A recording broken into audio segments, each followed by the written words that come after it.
Dulu menjadi pendidik bukanlah sebuah impian saya,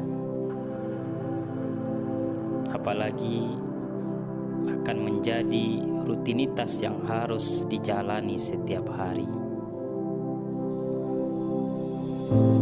Tetapi jalan Allah membawa saya ke sini, mengabdikan diri, menjadikan generasi yang Islami.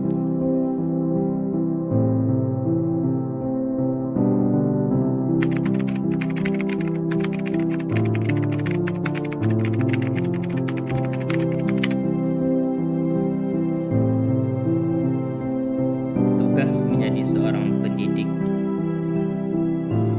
bukanlah tugas yang mudah.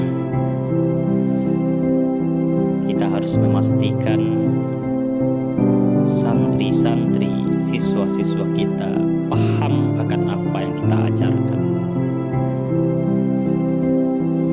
Banyak persoalan yang kita temui di dalam dunia pendidikan.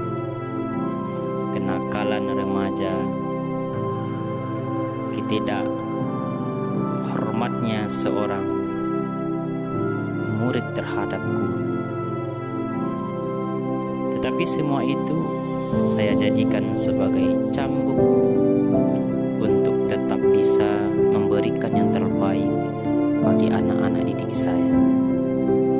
Bagi saya,